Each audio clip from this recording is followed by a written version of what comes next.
ग्लानिर्भवति भारत अभ्युत्थानम् अधर्मस्य तदात्मानं सृजाम्यहम् परित्राणाय साधूनां विनाशाय च दुष्कृतां धर्म संस्थापनार्थाय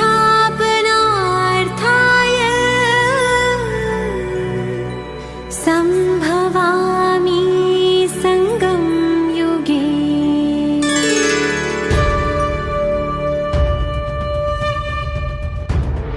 निराकार शिव है आए, गीता का ज्ञान सुनाए। निराकार शिव है आए, गीता का ज्ञान सुनाए। ब्रह्मा तन आधार ले सच्ची सच्ची गीता सुनाए। निराकार शिव है आए, गीता का ज्ञान सुनाए।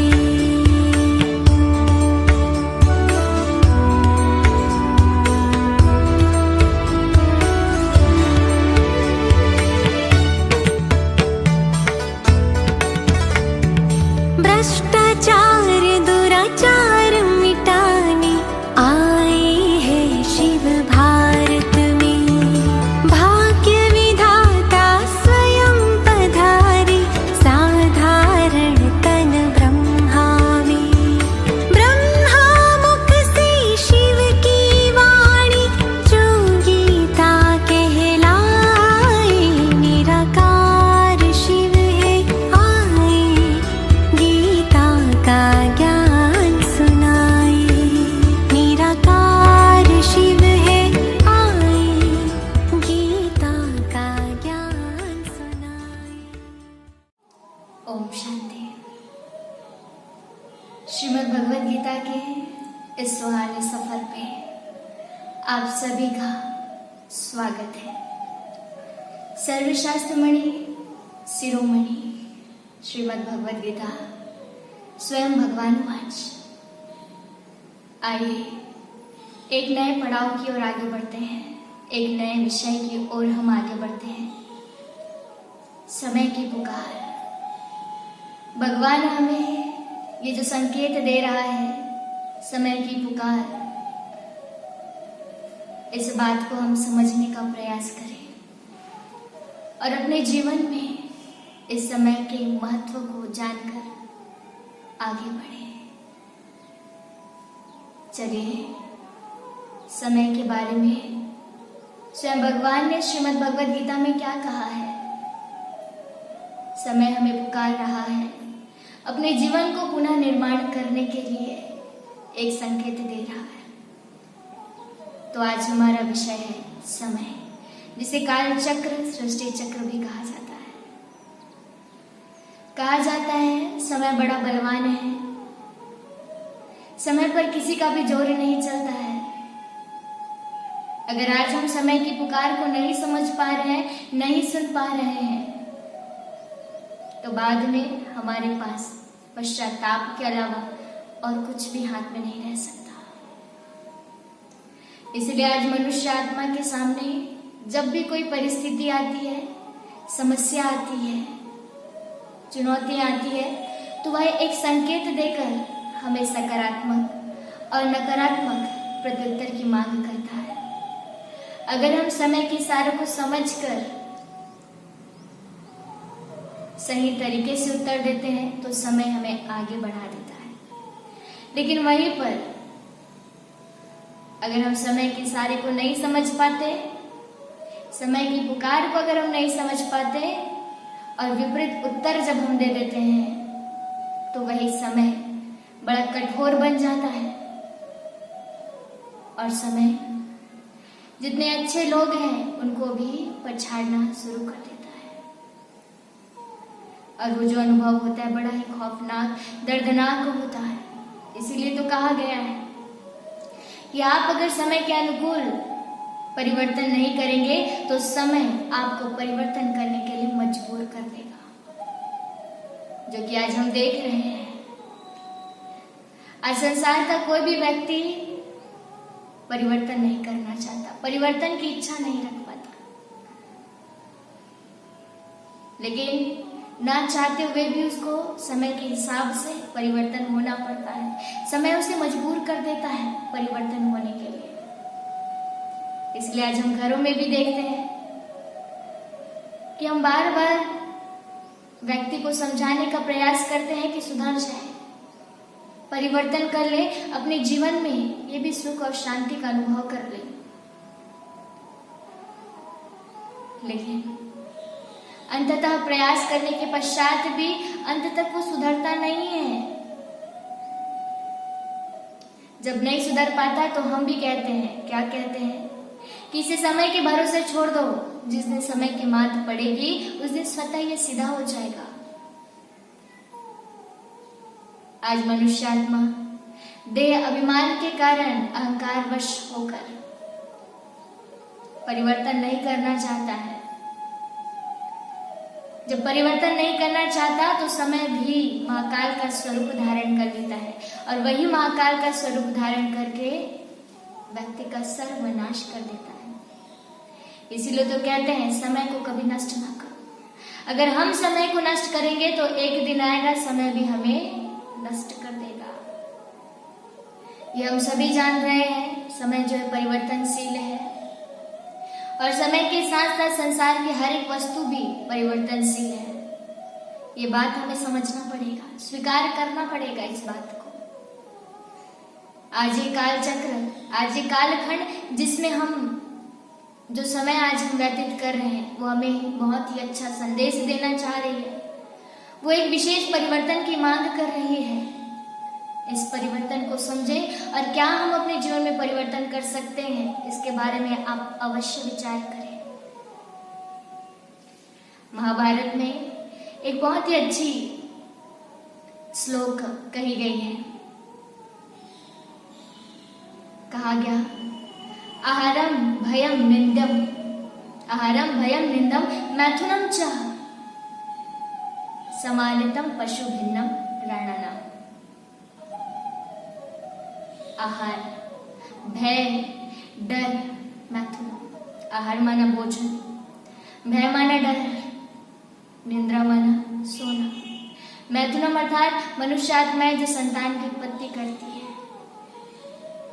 लेकिन आगे क्या कहा, समानितम पशु भिन्नम नारायण। आज ये कार्य तुम पशु भी कर रहे हैं, वो भी हमारे तरीके से हमारे समान भोजन करते हैं, डरते हैं, सोते हैं, संतान की उत्पत्ति भी करते हैं। लेकिन फर्क इतना है कि वो 4 पैर वाले हैं और हम 2 पैर वाले हैं। लेकिन आप ही सोचिए ना, भगवान ने हमें इतना श्रेष्ठ मानव जीवन दिया है, लेकिन आज हम मानव जीवन में आकर भी पशु के समान कार्य कर रहे हैं। आप थोड़ा सा विचार करें, आज हमसे भी ज्यादा अच्छा जो जीवन यापन कर रहे हैं वो कहीं ना कहीं पशु भी है। हम तो भोजन खाते हैं, अशांति से खाते हैं। अगर हमारे पास सोने की चांदी की थाली भी हो गई ना तो थोड़ा गर्व कर लेते हैं, अहंकार आ जाता है कि मैंने चांदी की थाली पे भोजन किया है। लेकिन पशु अहंकार नहीं करता है, वो जंगलों में जो उगे हुए घासों को, फलों को ग्रहण कर लेता है। हमें यहाँ सोचना पड़ता है क्या खाना है क्या नहीं खाना है। अगर ज्यादा चीनी ले लिए तो डर रहता है कहीं शुगर ना हो जाए, कहीं डायबिटीज ना हो जाए, अनेक प्रकार की बीमारी ना हो जाए। लेकिन पशु वो निसंदेह सुखपूर्वक भोजन ग्रहण करते हैं। आज हम भी डर रहे हैं, साथ साथ पशु भी डरते हैं। आज एक बिल्ली को देखते हैं तो बिल्ली भी हमें देखती है, सोचती है कि मनुष्य सामने है, पता नहीं आज मुझे अपने भोजन करने वाला मिलेगा भी कि नहीं मिलेगा, आज का जीवन मेरा कैसे चलेगा, आज का दिन मेरा कैसे जाएगा। और वही मनुष्य भी डरता है कि कहीं रास्ते पे जा रहा है, अचानक कोई बिल्ली ने रास्ता काट दिया तो मनुष्य आत्मा के मन में भी ये विचार आता है कि पता नहीं आज मेरा दिन कैसे जाएगा। पशु भी सोते हैं, मनुष्य आत्माएं भी सोते हैं, लेकिन आज तो पशुओं से भी जो दुख, अशांत रूपी जो निद्रा है, इसका आनंद मनुष्य उठा रहे हैं। जो भगवान ने हमें फ्री फंड में जो सुख दिया था, निद्रा दिया था, वो आज मनुष्य के पास नहीं है। आज अगर आप अरबपतियों से पूछें तो यही कहते हैं कि हम गोली खा खा कर निद्रा लाने की कोशिश करते हैं, लेकिन फिर भी नींद नहीं आती है। लेकिन आप देखिए पशु को, इतना सारा जितने साधन हम यूज करें उतना करने की जरूरत नहीं है, फिर भी वो करते हैं। कहने का भाग यही है कि भगवान ने हमें इतना श्रेष्ठ जीवन है, इसको हम पशु के समान न बिताएं। इस मनुष्य जीवन में आने का हमारा एक उद्देश्य है। हमने पहले ही कहा कि जब हम शुरुआती दौर पे जब हम पढ़ाई शुरू करते हैं तो सबसे पहला अक्षर हम सीखते हैं क, ख, ग। तो आज मनुष्य का जीवन भी यही हो चुका है। कमा रहे हैं, खा रहे हैं और गंवा रहे हैं। क से कमाना, ख से खाना और ग से गंवाना। इसीलिए शास्त्र में कहा है, जिन मनुष्य आत्मा के जीवन में न तप है, न दान है, न धर्म है, न प्रेम है, ऐसे मनुष्य आत्मा इस धरती पर बोझ है, जो पशु से भी नीचे है। तो अपने महत्व को जाने और महत्व को जानकर अपने जीवन को श्रेष्ठ बनाए। आज जो कार्य हम करते हैं वो पशु भी करते हैं। आज कोई समानता नहीं रह गई है। समानतम भिन्नम, समानतम पशु भिन्नम नारायणम। पशु और मनुष्य जो है समान कैटेगरी के होते हैं। चलिए हम आगे समय की पुकार को समझते हैं। इसलिए किसी ने कहा है, धर्म कर्म निश्चित करो, धर्म कर्म निश्चित करो, सुनकर समय की पुकार, और जग में किस लिए आए हैं इस पर करो तुम विचार। आज विचार करने का दौर है। आज हमें विचार करना ही पड़ेगा कि समय की क्या मांग है। इस समय को समझकर हमको जीवन में आगे बढ़ना ही पड़ेगा। ये कहने की बात नहीं है। आज चारों तरफ जो माहौल हमको दिख रहा है, जो वातावरण का निर्माण हो रहा है, उसको देख के आप भी विचार करें, क्या परिवर्तन नहीं मांग रहा है ये समय? ये परिवर्तन की मांग कर रहा है, विशेष परिवर्तन की मांग कर रहा है। तो हम भी अपने जीवन में परिवर्तन लेके आए। चलिए समय अर्थात काल चक्र, सृष्टि चक्र के बारे में जानने का प्रयास करेंगे। समय जो है परिवर्तनशील है, साथ साथ संसार की सर्व वस्तु भी परिवर्तनशील है।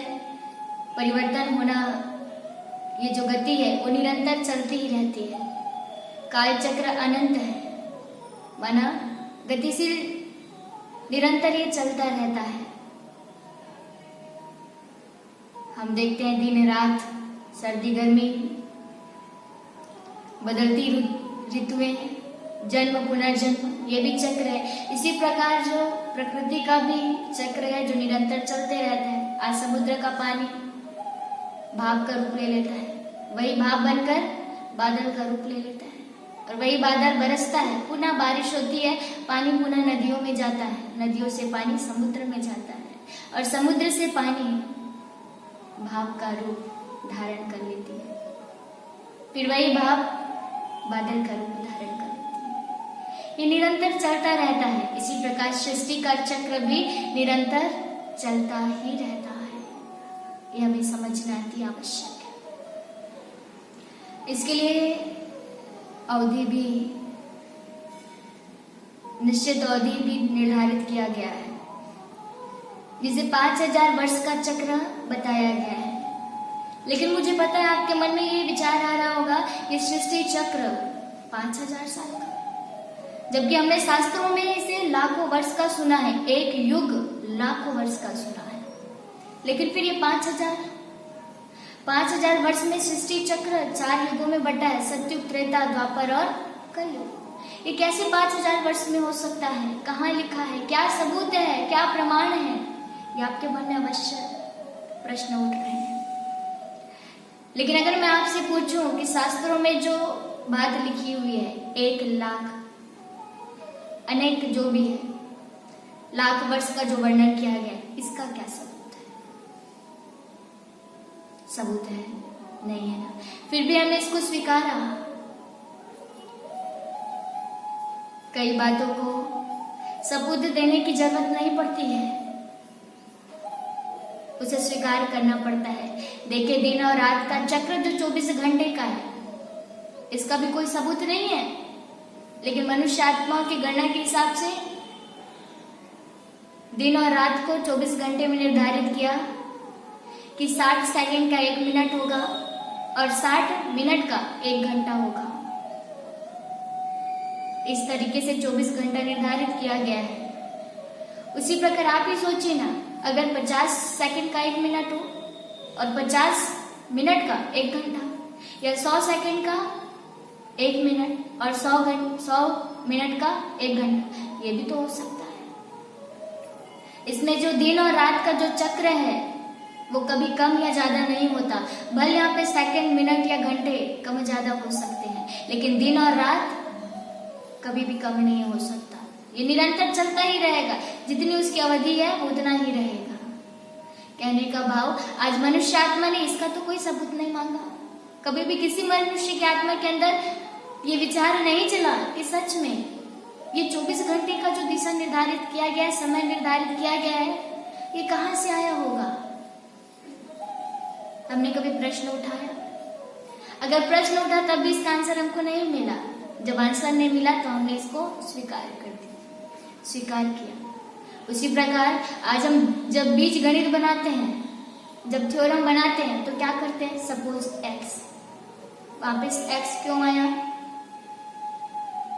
क्यों उसको लिखा जाता है? क्यों उसको माना जाता है? क्यों? क्योंकि वहां पे x को अगर हम मानते हैं तो हमारा जो बड़ा सा बड़ा गणित भी क्यों ना, वो सहज ही सरल हो जाता है। इसी प्रकार अगर हम सपोज सृष्टि चक्र 5000 वर्ष का माने तो जीवन हमारा सरल हो सकता है। जो बीच बीच में हमारे मन में एक बात आती है, मेरे साथ ही ऐसा क्यों होता है, इसका आसान तरीका भी हमें प्राप्त हो जाता है सृष्टि चक्र के माध्यम से। कहने का भाव यही है, जो मनुष्य आत्मा के मन में जो विचार चल रहे हैं ना, इसको सहज तरीके से पार करने के लिए भगवान का एक रहस्य, दिव्य रहस्य, ये सृष्टि चक्र है जो 5000 वर्ष का है। इसको भी हमको स्वीकार करना पड़ेगा, इसके लिए कोई सबूत की मांग नहीं है। चलिए, लेकिन फिर भी हमारे धर्म शास्त्र में, धर्म ग्रंथों में इस 5000 वर्ष के बारे में वर्णन किया गया है। आगे हम इसके बारे में विचार करते हैं। सबसे पहले हम देखते हैं, हम हिंदू है ना, तो हिंदू काल चक्र के बारे में जानेंगे। हिंदू धर्म शास्त्र में क्या बताया गया है इस काल चक्र के बारे में। हिंदू शास्त्र की दृष्टि से अगर देखें तो माना जाता है कि महाभारत का युद्ध जो हुआ है उसे 5000 वर्ष हो चुके हैं। 5000 वर्ष हो चुके हैं। महाभारत के अंतिम पर्व में ये बात लिखी है कि जिस दिन घर घर में महाभारत शुरू हो गया, महाभारत के पात्र तुमको दिखने लगे तो समझ जाना महाभारत का युग आ गया। आज हम देख भी तो रहे हैं, घर घर महाभारत तो चल रहा है। हर गली और मोहल्ले में, हर घर में शकुनी बैठा है जो रिश्तों में आग लगा रहा है, रिश्तों को तोड़ रहा है। दुर्योधन भी तो बैठा है, दुशासन भी तो बैठा है। आज समाज में ये सारे पात्र हमको दिखाई दे रहे हैं। आज पुत्र मोह में अंधे माता पिता भी हमें आज समाज में दिखाई दे रहे हैं। क्या कहें, हिंदू धर्म के काल चक्र के हिसाब से ये बात सत्य होते आज हमें दिखाई दे रही है। इसलिए श्रीमद् भगवद गीता में भी क्या कहा, यदा यदा हि धर्मस्य, जब जब धर्म की अति ग्लानि होगी तब तब मैं आऊंगा। अति धर्म ग्लानि के समय, तो यहाँ पे स्पष्ट हो रहा है परमात्मा भी इसी समय आएंगे, प्लस महाभारत का जो ये युग है पुनः आरंभ हो चुका है। यहाँ पे स्पष्ट सिद्ध होता है कि सृष्टि चक्र का काल चक्र जो है 5000 वर्ष का है। हम देखते हैं इस्लाम धर्म में भी ये बात पूरी तरीके से स्पष्ट करके बताया गया। क्या बताया गया? कि पूरे 5000 वर्ष में एक बार कयामत का समय जरूर आएगा। तो आज हमारे सामने जो दृश्य, जो नजारे दिख रहे हैं, क्या वो कयामत के समय नहीं है? कयामत का समय नहीं है। ये कयामत का समय हमारे सामने दिखाई दे रहा है। इससे भी सिद्ध होता है कि सृष्टि का काल चक्र जो है 5000 वर्ष का है। आगे ईसाई धर्म के हिसाब से देखते हैं। ईसाई धर्म के हिसाब से कहा गया कि क्राइस्ट ने 3000 वर्ष पूर्व पृथ्वी पर स्वर्ग था, अर्थात 3000 पूर्व पृथ्वी पर स्वर्ग था। 2000 वर्ष के बाद जो नोस्ट्राडामस ने जो भविष्यवाणी की, जो आज हमें वर्तमान में दिखाई दे रहा है, माना इससे भी सिद्ध होता है कि सृष्टि का ये जो काल चक्र है वो 5000 वर्ष का है। सभी धर्म ग्रंथ को अगर हम देखते हैं, वो भी हमें यही बता रहा है कि सृष्टि का जो काल चक्र वो 5000 वर्ष का है। लेकिन आज हम लाखों वर्ष एक ही युग को मानते हैं। आज हमें कोई भी किसी भी तरह का बात अगर बता देते हैं तो हम उसे स्वीकार कर लेते हैं, लेकिन वास्तविकता में हम नहीं जाते। इसीलिए आप सभी से निवेदन है, शास्त्रों को देखें, पढ़ें, गीता का ये अध्याय, गीता का ये ज्ञान आप जरूर मनन करें, आपको उसका आंसर अवश्य मिलेगा। चलिए सृष्टि चक्र की ओर आगे बढ़ते हैं। आज हमारी भारतीय संस्कृति में सृष्टि चक्र को स्वास्तिका के रूप में दर्शाया जाता है, स्वास्तिका के चिन्ह के रूप में दर्शाया जाता है। आज हम स्वास्तिका का उपयोग कब करते हैं? जब भी कोई शुभ कार्य हमको आरंभ करना होता है तो उसके आरंभ में हम स्वास्तिका का चिन्ह का प्रयोग करते हैं। लेकिन आज मनुष्य को अगर पूछा जाए कि स्वास्तिका का क्या अर्थ होता है, शुभ कार्य के लिए इसी की निशानी को क्यों बताया गया है, तो मनुष्य के पास एक ही आंसर होता है। क्या? कि परंपरा से ये चिन्ह जो है चली आ रही है, इसलिए हम भी इसको स्वीकार किए हैं। किसी के पास इसके अर्थ का ज्ञान नहीं है, अर्थ का मालूम ही नहीं है, तो हम स्वास्तिका के अर्थ को समझते हैं। भगवान ने पूरे श्रीमद् भगवद गीता का ज्ञान जो है इसी श्रीमद् भगवद गीता के माध्यम से, इस स्वास्तिका के माध्यम से हमको दिया है। चलिए जानने का प्रयास करते हैं कि पूरे श्रीमद् भगवद गीता का सार क्या निकलता है। स्वास्तिका, स्वास्तिका जो है संस्कृत शब्द से बना है। स्वास्तिका, सूधन, अस्थि, दोनों के सहयोग से स्वास्तिका बना है। सु का मतलब होता है शुभ, अस्थि का मतलब होता है जो है। इसका भाव यही है, इसका अर्थ यही है कि हर घड़ी शुभ है, कोई भी घड़ी बुरी नहीं है, अशुभ नहीं है। इसलिए भगवान ने भी क्या कहा? जो हुआ अच्छा हुआ, जो हो रहा है वो अच्छा हो रहा है, और आने वाला जो कुछ भी होगा वो बहुत ही अच्छा होगा। तुम क्या लाए थे जो रोते हो? तुमने क्या पैदा किया जो नष्ट हो गया? जो आज तुम्हारे पास है वो कल किसी और का होगा, और जो कल किसी और का है वो कल तुम्हारे पास है। क्यों तुम व्यर्थ में इतनी चिंता करते हो? ये गीता का सार भगवान ने हमें बताया। दूसरे शब्द में वर्तमान, भविष्य और भूतकाल तीनों के तीनों ही शुभ है। आज घर में कोई भी कार्यक्रम रखवाते हैं तो ब्राह्मण को बुलाते हैं, और ब्राह्मण भी क्या करता है? एक कलश लेता है, कलश में स्वास्तिका का चिन्ह बनाता है और ऊपर में नारियल रखता है। स्वास्तिका माना शुभ। जब कलश रख रहे हैं तो कलश का भाव यही होता है, कलश का अर्थ यही है ज्ञान युक्त बुद्धि। जब हम अपने मन में सकारात्मक मन स्थिति से, ज्ञान युक्त बुद्धि से जब कोई भी कार्य करते हैं तो हमें शुभ फल की प्राप्ति होती है। नारियल, श्रीफल, श्रीफल माना श्रेष्ठ फल की प्राप्ति होती है। कितना सुंदर भाव भारतीय संस्कृति में है, लेकिन साधारण मनुष्य इस बात को समझ नहीं पाते हैं। जब भी कोई अचानक घटना घट जाती है कोई भयानक सीन जब देखते हैं तो लोगों के मन में यही बात आता है कि भगवान कभी भी किसी को ऐसा दुख ना दे। अगर कोई भी भयानक कष्ट का समय आ गया, कोई व्यक्ति कह दे अरे जो हुआ अच्छा हुआ, सामने वाला गुस्सा हो जाता है। क्यों? क्योंकि वो केवल और केवल अपने वर्तमान को देखता है, ना भूत को देखता है और ना ही भविष्य को देखता है। अगर गीता के ज्ञान को समझना है, जानना है और अपने जीवन में मेरे साथ ही ऐसा क्यों होता है, इस भाव को अगर जानना है, इस प्रश्न से अगर मुक्त होना है, तो हमें तीनों कालों को देखकर कर्म करना पड़ेगा। ये गीता का ज्ञान हमें सिखाती है। एक बहुत ही अच्छा कहानी मुझे याद आ रही है। ये सारी कहानी, ये जो कहानी है हमने पहले भी सुना है, पुनः आपके पास दोहराना चाहूंगी। क्या हुआ, अकबर और बीरबल दोनों अच्छे मित्र थे। अकबर राजा था, बीरबल उसका मंत्री था। लेकिन बीरबल जो था बहुत ही बुद्धिमान था।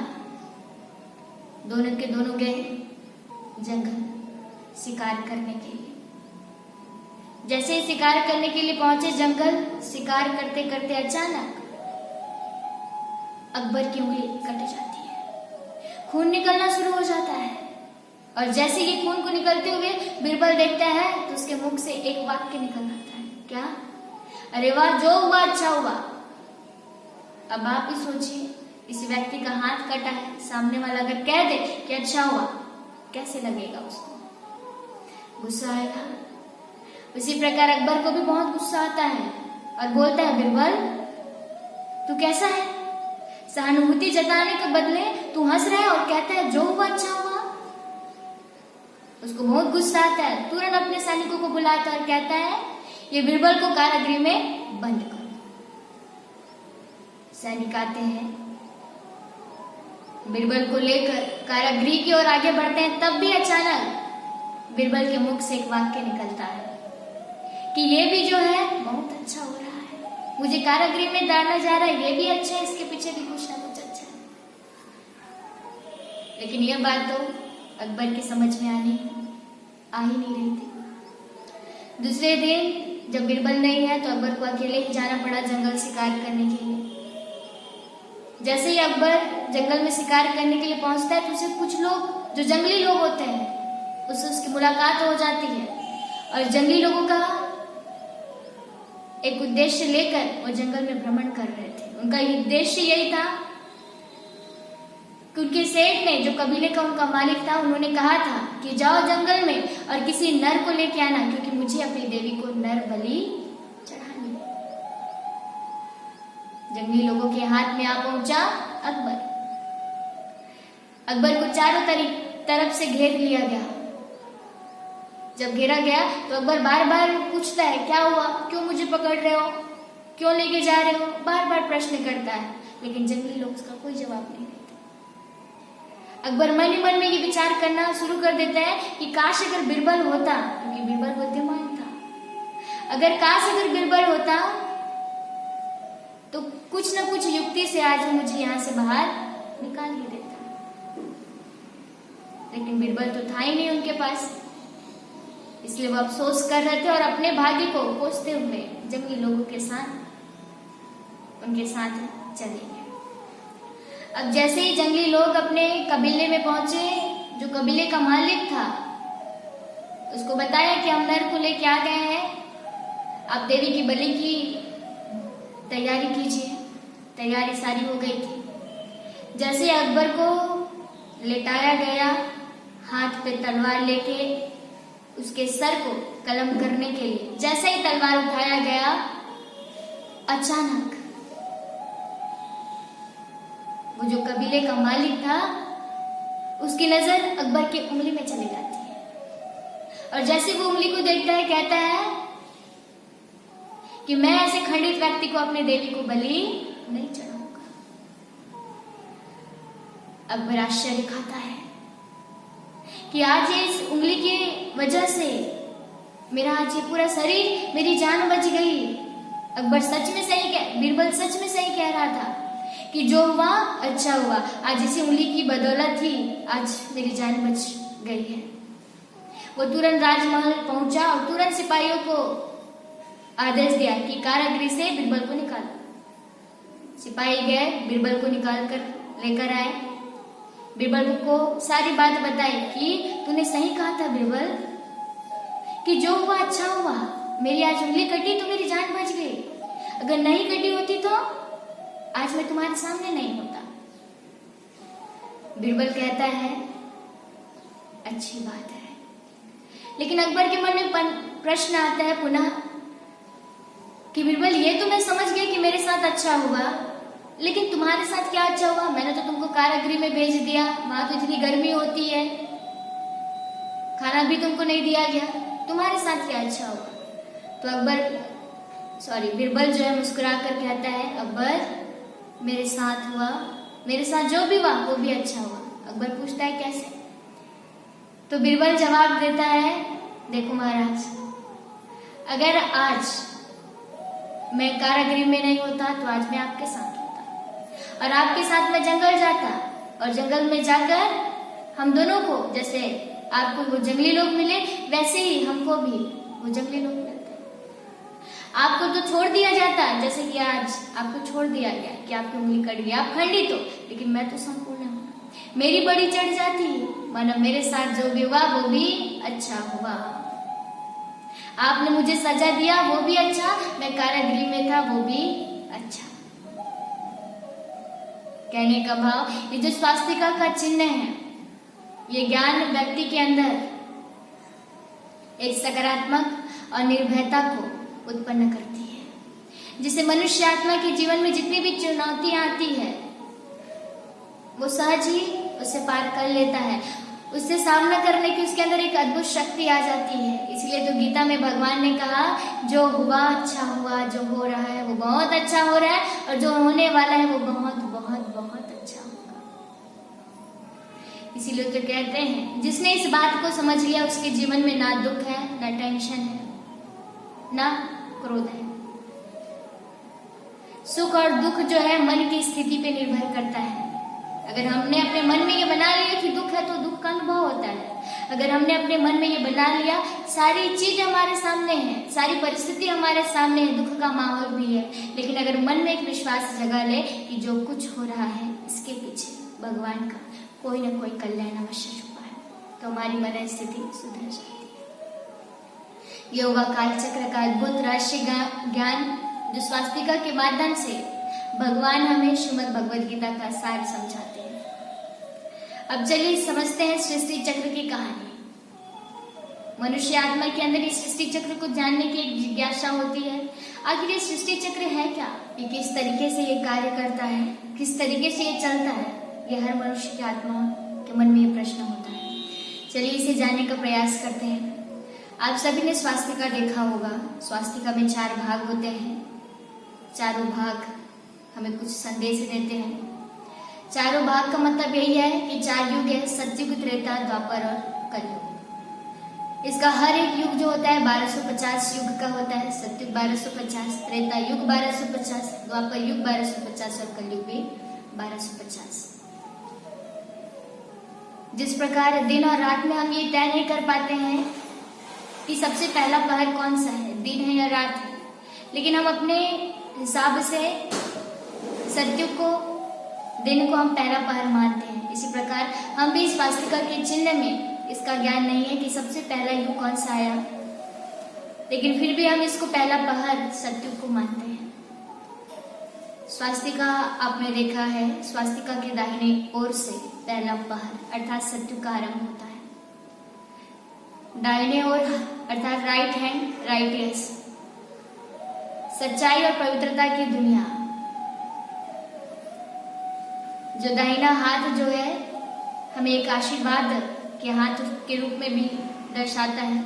आशीर्वाद अर्थात कि सतयुग में स्वयं परमात्मा का आशीर्वाद हर मनुष्य आत्मा के पास होता है। वो आशीर्वाद से, परमात्मा के आशीर्वाद से संपन्न होते हैं, इसलिए उनके अंदर सर्वगुण संपन्न सर्व शक्तियां होती है, इसलिए उनको भगवान और भगवती भी माना जाता है। धर्म ग्रंथों में इस संकेत का भी वर्णन बताया गया है। बाइबल जेनेसिस चैप्टर 1 में ये बताया गया कि भगवान इस धरा पर आकर पुनः मनुष्य को अपने समान बनाते हैं। माना सतयुग से पहले कलयुग था।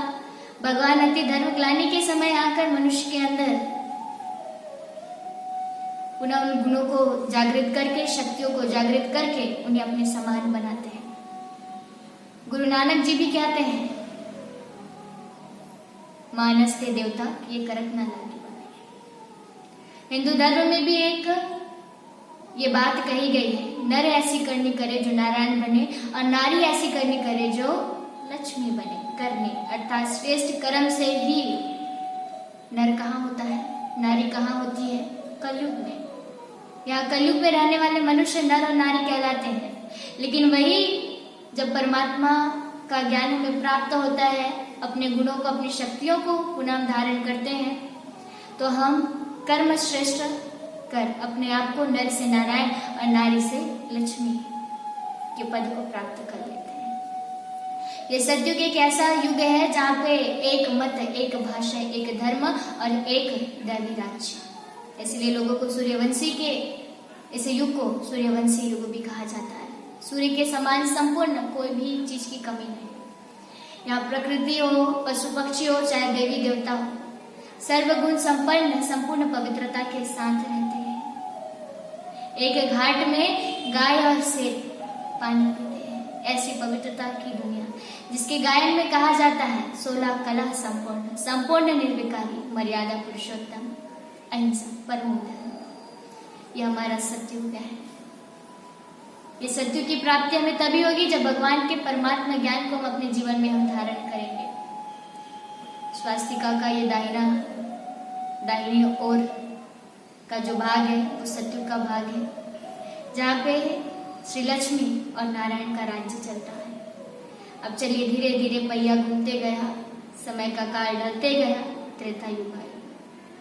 त्रेता अर्थात थोड़ी सी त्रुटि आ जाती है।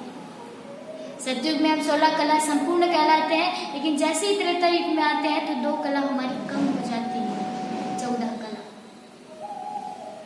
लेकिन फिर भी यहाँ पवित्रता की जो आभा होती है उतनी होती है, लेकिन थोड़ी सी कमी आ जाती है। जैसे कि संपूर्ण चंद्रमा को जब हम 2 दिन के बाद भी देखते हैं, उसकी रोशनी में कुछ ज्यादा अंतर नहीं होता, लेकिन फिर भी उसे हम खंडित मानते हैं।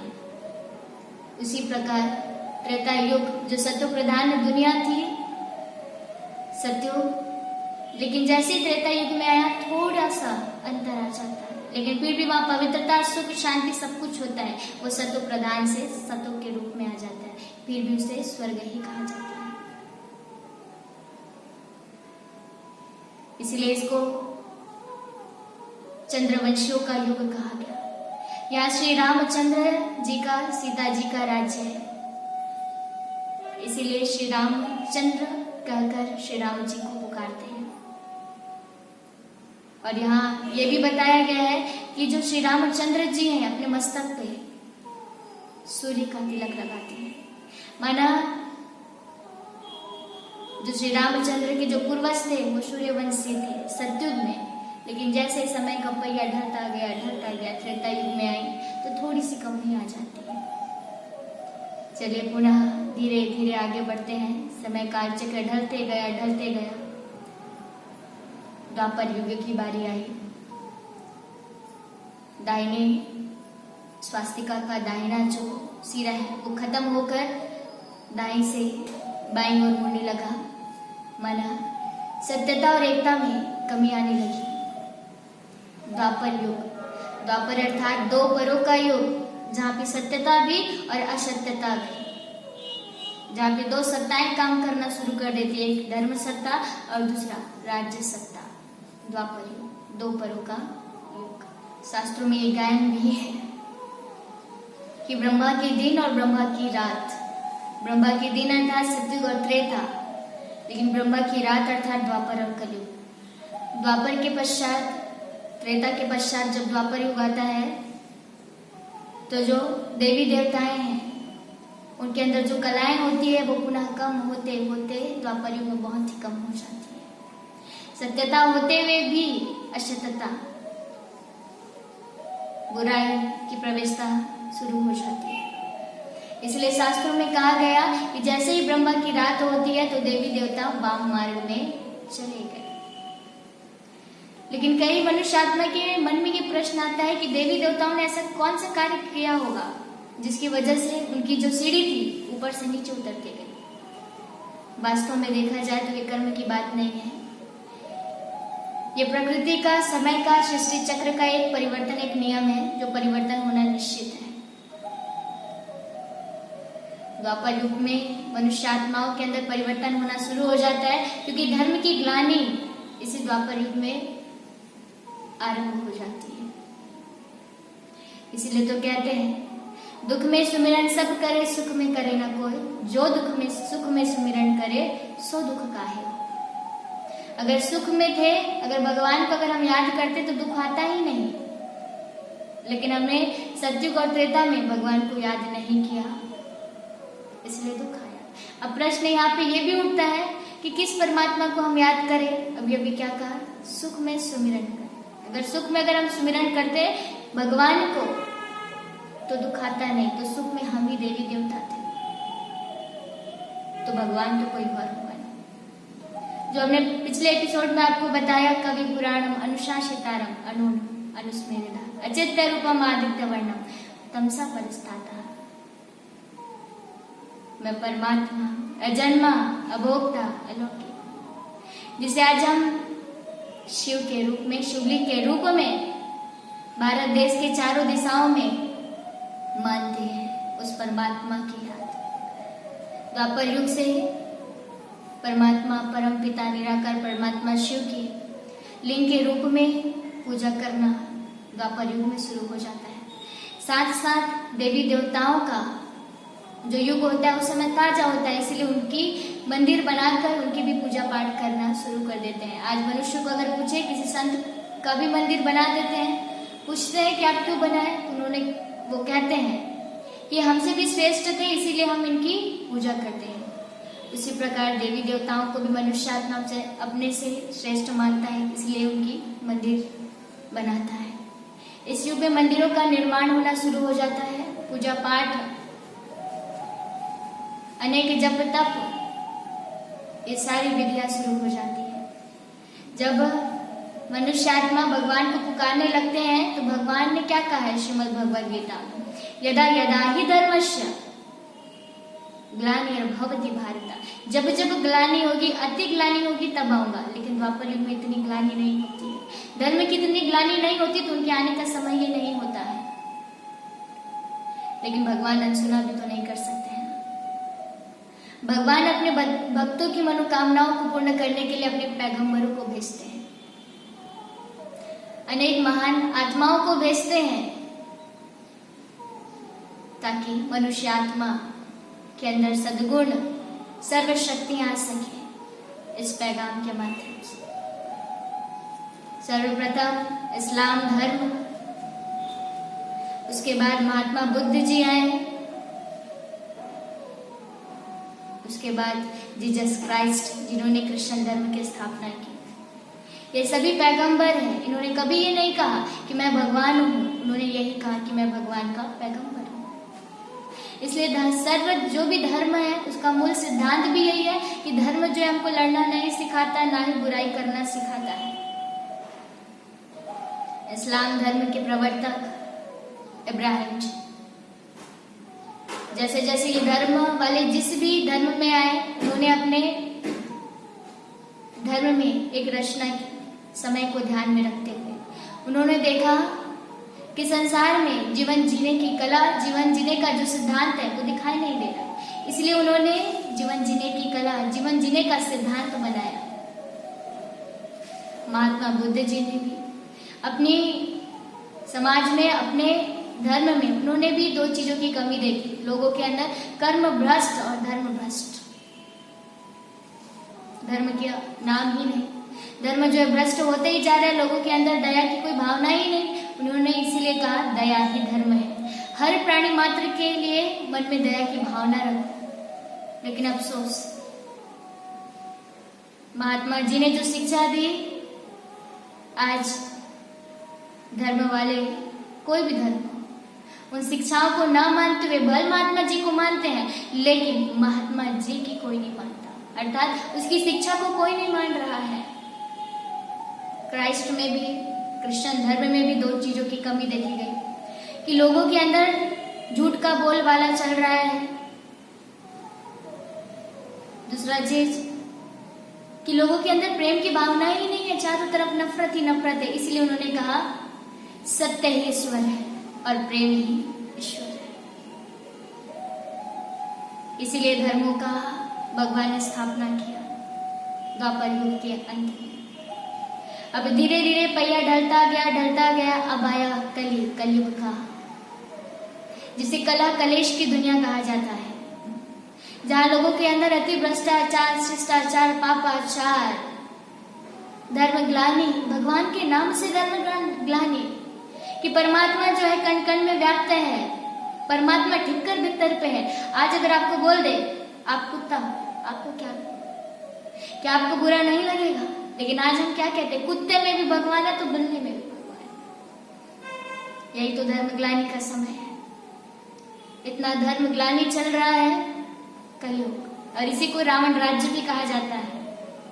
देखिए रावण जो था वो ब्राह्मण था, कोई बुरा नहीं था।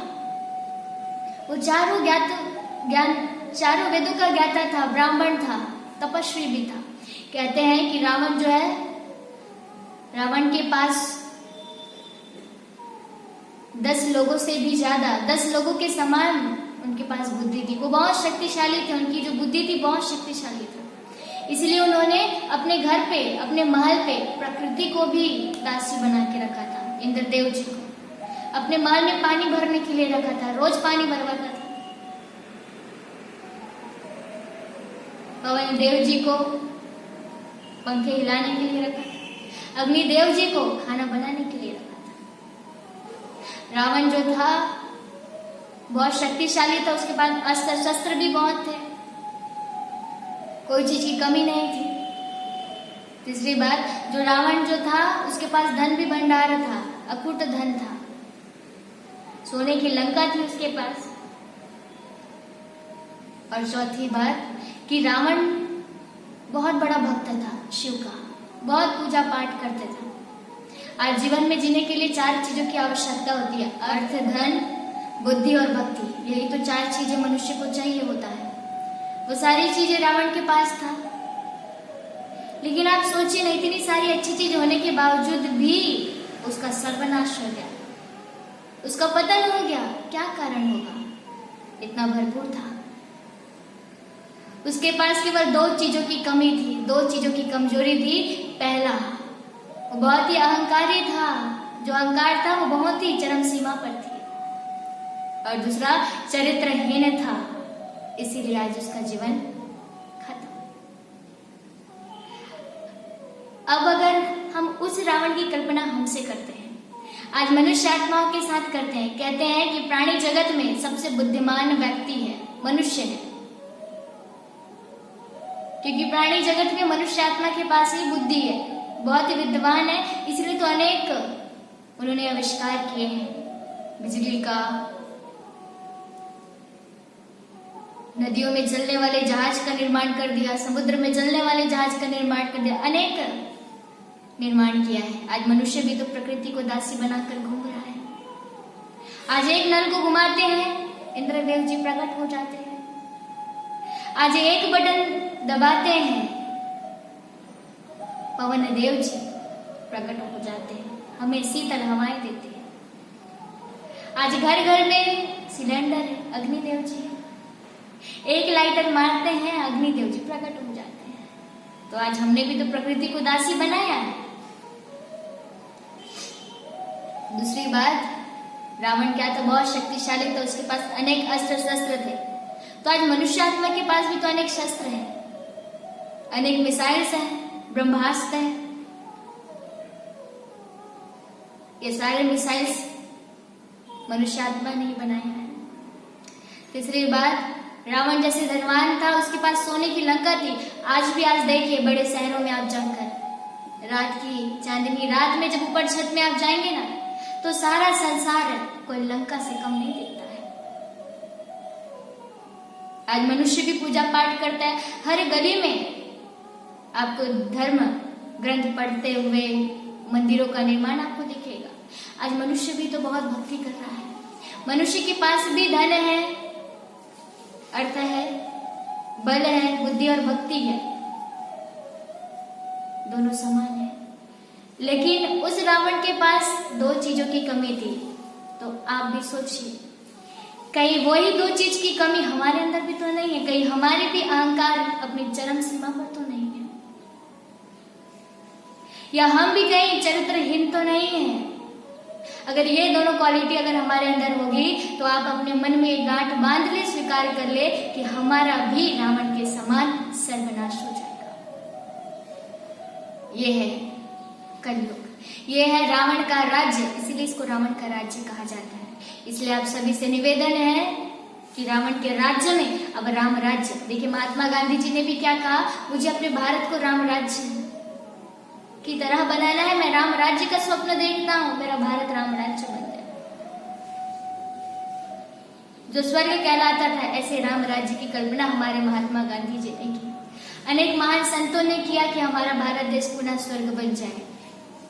तो हम भी अपने मन में यही बात रखें कि हम भी अपने अंदर को चेक करें, अपने मन को समझाएं कि रावण की प्रवृत्ति को अगर हम अपनाते हैं तो हमारा जीवन भी सर्वनाश हो जाएगा। ये कलयुग है, कली है, अंतिम समय है। इस समय परमात्मा आ चुके हैं। आपको एक बहुत अच्छी खुशखबरी हम सुना रहे हैं। स्वयं परमात्मा सत्ता निराकार परम पिता शिव, जिसे अनेक धर्मों में अनेक नाम से पुकारा जाता है। कोई अल्लाह कहता है, कोई गॉड कहता है, कोई जीसस कहता है, अनेक प्रकार से। कोई सिद्ध शिलापति कहता है।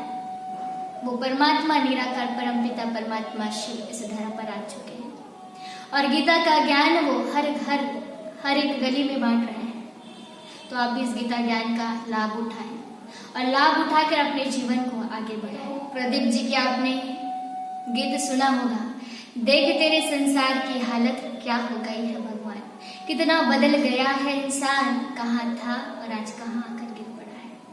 आज कलयुग की निशानी में ये बताते हैं शास्त्रों में 5 बातें बताई गई है, लेकिन मैं आज आपके पास केवल एक ही बात रख रही हूँ, क्योंकि अगर एक ही बात को अगर समझ गए तो 5 बातों को वर्णन करने की आवश्यकता नहीं। शास्त्र में बताया गया है कि जब एक कुआं 4 कुएं को संभालेगा, 4 कुएं को पानी से भर देगा, संभालेगा, लेकिन एक वक्त ऐसा आएगा जब वही 4 कुआं एक कुएं को संभाल नहीं पाएगा।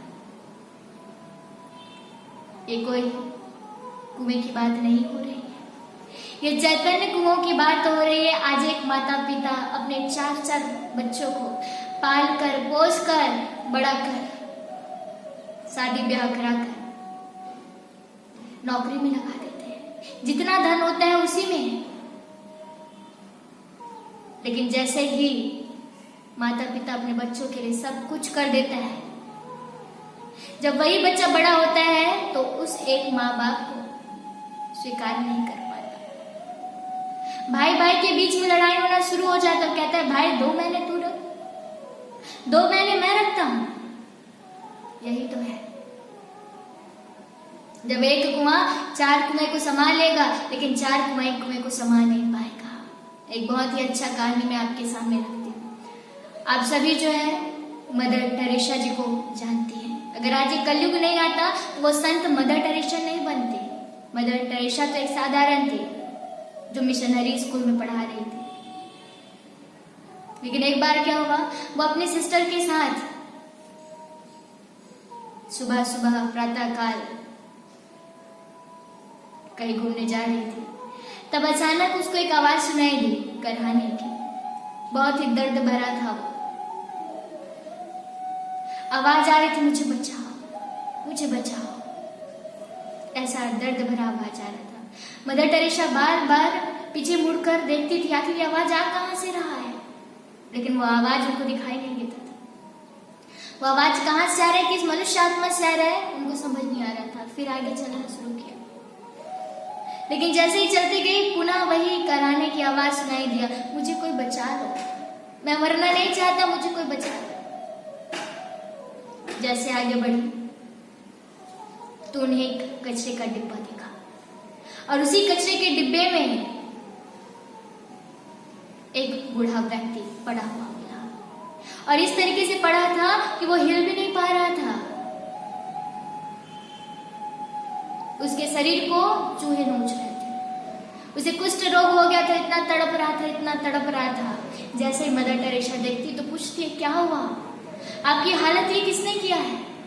तो मदर टेरेसा जब ये पूछती है तो वो बुजुर्ग व्यक्ति कहता है, मैं क्या बताऊं, मुझे कुष्ठ रोग हो गया है, और इस कुष्ठ रोग की बीमारी जो हुई है, जो मेरे को जीवन भर तक तकलीफ दे रही है, मैं इस तकलीफ से उभर नहीं पा रहा। मैं अपने घर पे था, बच्चों से मेरा दुख देखा नहीं गया, कब तक संभालेंगे। लेकिन जैसे ही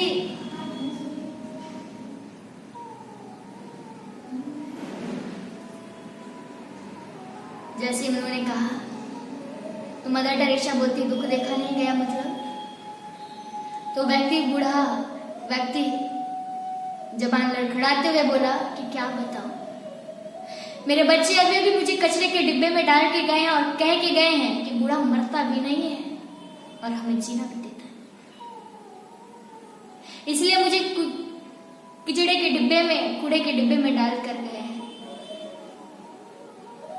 वो बात, वो दिल की बात जो बूढ़ा कहता है अपनी कि मेरे बेटे अभी अभी मुझे कूड़े के डिब्बे में फेंक कर गए हैं, ये बात मदर टेरेसा के दिल पे लग जाती है। और उसी दिन से वो सोचना शुरू कर देती है, आज से मेरा जीवन जो है इन्हीं के लिए है, मैं समाज सेवा करूंगी, कुष्ठ रोग वालों की मैं सेवा करूंगी। लेकिन जब वो बात समाज में लेकर जाते हैं, कोई भी उसका सहयोग नहीं देता है, हर कोई उसका विरोध करता है।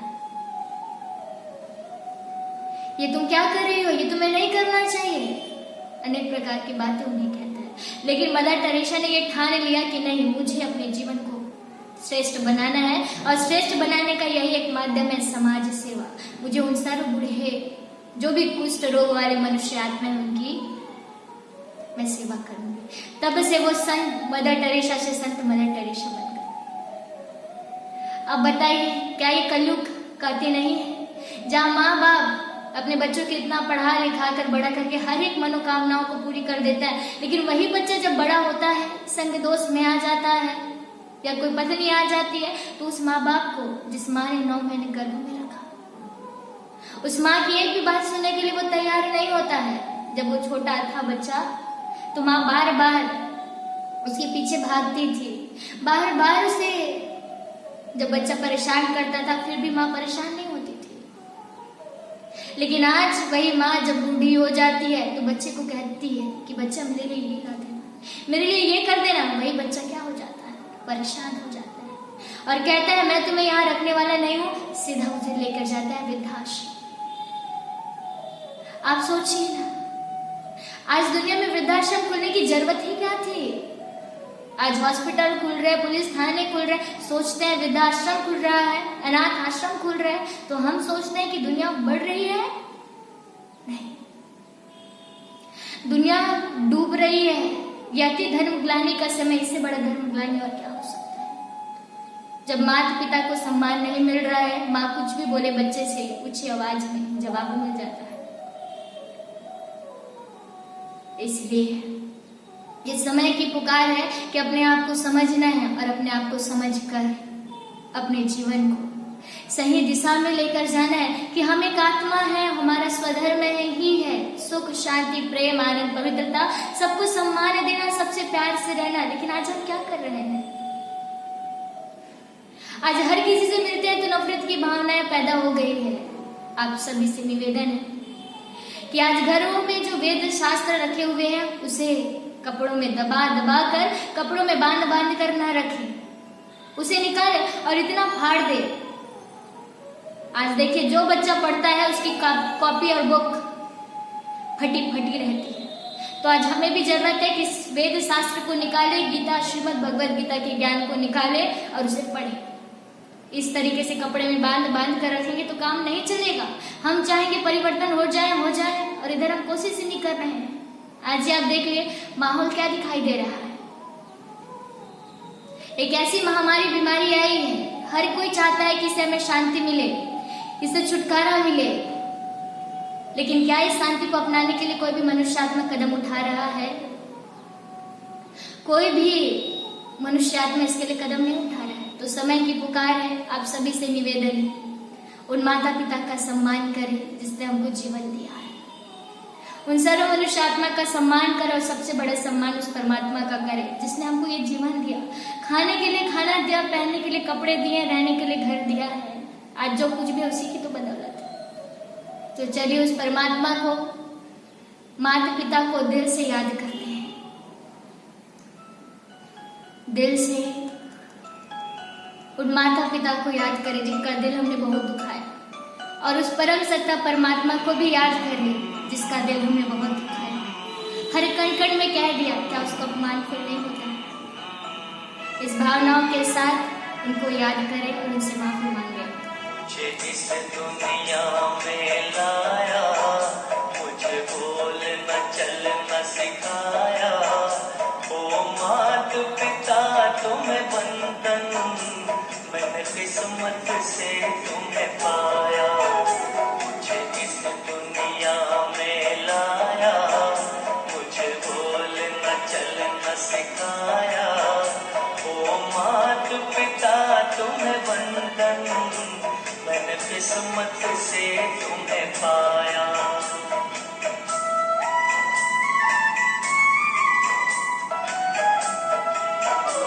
मैं जब से जग में आया, बने तब से शीतल छाया, कभी सहलाया गोदी में, कभी कंधों पे बिठाया, मेरे सर पर हाथ रख कर बस प्यार ही प्यार लुटाया। ओ मात पिता तुम्हें बंधन, मैंने किस्मत से तुम्हें पाया। मुझे इस दुनिया में लाया, मुझे बोलना चलना सिखाया, ओ मात पिता तुम्हें बंधन, मैंने किस्मत से तुम्हें पाया। मैं उठा कर सर चल पाऊं, इस लायक तुमने किया है, कहीं हाथ नहीं फैलाऊं, मुझे तूने इतना दिया है, मुझे जग की रीत सिखाई, मुझे धर्म का पाठ पढ़ाया। ओ मात पिता तुम्हें बंधन, मैंने किस्मत से तुम्हें पाया। मुझे इस दुनिया में लाया, मुझे बोलना चलना सिखाया, ओ मात पिता तुम्हें बंधन, मैंने किस्मत से तुम्हें पाया।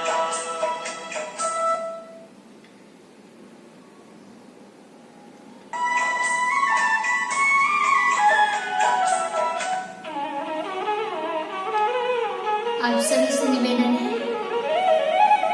कि उस माता पिता को दिल से माफी मांगे,